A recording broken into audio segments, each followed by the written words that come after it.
θα δούμε τι αποφασίστηκε, μάλλον τι δεν αποφασίστηκε στην Επιτροπή Παρακολούθησης για τη νέα στρατηγική απασχόλησης ξένου προσωπικού που συνεκλήθη χθες. Είναι στην τηλεφωνική μας γραμμή από την ΟΕΒ η Διευθύντρια Εργασιακών Σχέσεων, Λένα Παναγιώτου. Κυρία Παναγιώτου, καλή σας μέρα. Καλημέρα κύριε Χατζηπαναγή, καλή χρονιά σε όλους. Καλή χρονιά. Να πούμε ότι σύμφωνα με πληροφορίες της Αλήθειας, χθες στην ουσία δεν έγινε συζήτηση, αλλά παράλληλοι μονόλογοι χωρίς διάλογο, και αναβλήθηκε η λήψη απόφασης ή περαιτέρω διαβούλευση για τις 17 του μήνα. Να πούμε ότι χθες ήταν η πρώτη συνεδρία της Επιτροπής. Είχαμε την ευκαιρία το προηγούμενο διάστημα να καταθέσουμε και γραπτώς όλες οι οργανώσεις τα ζητήματα τα οποία θέλουμε να συζητηθούν σε αυτή την Επιτροπή, στο πλαίσιο που μας δίνει και η στρατηγική. Να πούμε όμως επίσης ότι δεν είχαμε χρονοδιαγράμματα κατάληξης σε αποφάσεις ή σε οτιδήποτε που θα ήταν τελικό. Αντιθέτως, αυτές οι επιτροπές, όπως όλοι γνωρίζουν,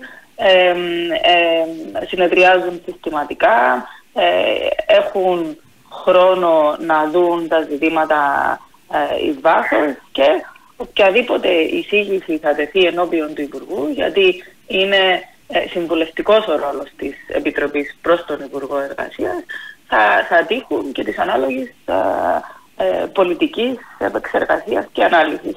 Έτσι δεν έχει αναβληθεί κάτι το οποίο ξεκίνησε και θεωρούσαμε ότι θα τελειώσει, αλλά συνεχίζει, θα έλεγα, και την επόμενη εβδομάδα και ίσως και στο επόμενο διάστημα, όσες φορές θα χρειαστεί, να εξηγήσει ο κάθε ένας τις δικές του τις θέσεις, πώς βλέπουμε αυτή τη στρατηγική να εφαρμόζεται καλύτερα, ποια είναι τα ζητήματα που όλοι έχουμε εντοπίσει, έτσι ώστε να γίνει μια έκθεση προς τον Υπουργό Εργασίας για τα περαιτέρω. Ναι, αλλά εσείς επήγεστε όμως, δεν επήγεστε? Κοιτάξτε, η στρατηγική δεν έχει ανασταλεί και ούτε έχει ακυρωθεί, συνεχίζει και εφαρμόζεται. Εμείς επηγόμαστε να καλύψουμε τις ανάγκες, ναι. Αυτά που συζητούμε είναι πώς βελτιώνουμε αυτή τη στρατηγική, έτσι ώστε οι ανάγκες να καλύπτονται έγκαιρα και πιο αποτελεσματικά. Αυτές είναι οι θέσεις που έχουμε καταθέσει. Είναι τεχνικά ζητήματα σε σχέση με στην πλειοψηφία την γραφειοκρατία που δημιουργείται από αυτές τις διαδικασίες, και προσπαθούμε να εξηγήσουμε στο Υπουργείο μέσα από την ανατροφοδότηση που λαμβάνουμε από τα μέλη μας, που είναι αυτοί που κάνουν χρήση της στρατηγικής, είναι οι επιχειρήσεις που υποβάλλουν αιτήσεις βάσει των διαδικασιών που έχουν υιοθετηθεί, να εξηγήσουμε τα προβλήματα που έχουν εντοπίσει, έτσι ώστε να τροφοδρομήσουμε τις διορθώσεις τους. Αλλά η στρατηγική, είναι σημαντικό να το πούμε, δεν ακυρώνεται, δεν σταματά να εφαρμόζεται. Και σήμερα και χθες και αύριο θα συνεχίσει να εφαρμόζεται μέχρι την υιοθέτηση τυχόν αλλαγών που θα ισχύσουν όταν αυτό θα αποφασιστεί. Να τολμήσω να συμπεράνω από τις τοποθετήσεις σας ότι είστε μερικώς ικανοποιημένοι από την στρατηγική που εφαρμόζεται και φοβάστε εντός εισαγωγικών ότι αυτές οι συζητήσεις μπορεί να καταλήξουν σε κάτι χειρότερο για τους εργοδότες από το υφιστάμενο? Κοιτάξτε, είχαμε μια στρατηγική από το 1991 μέχρι το 2023, η οποία άλλαξε, όπως όλοι γνωρίζουμε, πέρσι τον Φεβρουάριο, και έχει κάνει τις διαδικασίες πιο εύκολες και πιο λειτουργικές για αυτούς, επαναλαμβάνω, που κάνουν χρήση των διαδικασιών, γιατί έχουν ανάγκη να στελεχώσουν τις επιχειρήσεις τους και δεν μπορούν να εντοπίσουν προσωπικό από την χώρα μας ή από την Ευρωπαϊκή Ένωση. Έχουν βελτιωθεί κάποια πράγματα σε σχέση με το προηγούμενο καθεστώς. Αρκετά από τα ζητήματα έχουν επιληθεί, τα προβλήματα των προηγούμενων ετών έχουν επιληθεί. Από εκεί και πέρα υπάρχει περιθώριο βελτίωσης. Ναι, βεβαίως υπάρχει περιθώριο βελτίωσης.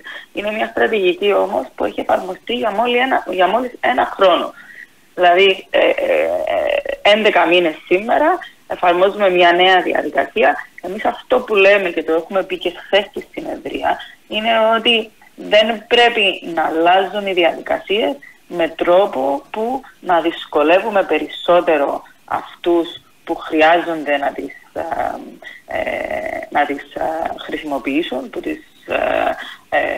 στην καθημερινότητα πρέπει να προχωρούν με τις αιτήσεις, με τις διαδικασίες, γιατί είναι μια τεράστια διαδικασία η απασχόληση αλλοδαπού από τρίτη χώρα.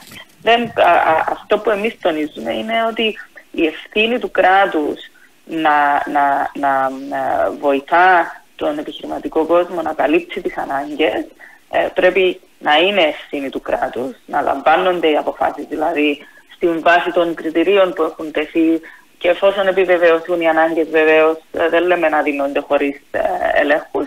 Είναι ευθύνη του κράτους να το κάνει εντός των χρονοδιαγραμμάτων και οτιδήποτε συζητάμε εμείς έχει να κάνει με την βελτίωση των διαδικασιών. Και απλά να τονίσω ότι εάν δημιουργηθεί το κλίμα ότι πάμε να κάνουμε κάτι τελείως διαφορετικό, αντιλαμβάνεστε πόσο σοβαρό και πόσο δύσκολο θα είναι να αλλάζουμε συνεχώς αυτό που εφαρμόζεται επί εδάφους. Δεν είναι τόσο εύκολο, δεν είναι τόσο απλό και έχουν ήδη ξεκινήσει διαδικασίες σε πάρα πολλούς τομείς και ο μεγαλύτερος, όπως όλοι ξέρουμε, είναι αυτός του τουρισμού και της φιλοξενίας που περιμένουμε να ξεκινήσει η τουριστική σεζόν τον Μάρτη και έχουν ήδη ξεκινήσει εδώ και καιρό οι προεργασίες και δεν πρέπει οποιαδήποτε αλλαγή στις διαδικασίες να μας πάρει πίσω με αυτό που έχουμε ήδη ξεκινήσει να εφαρμόζουμε. Μάλιστα.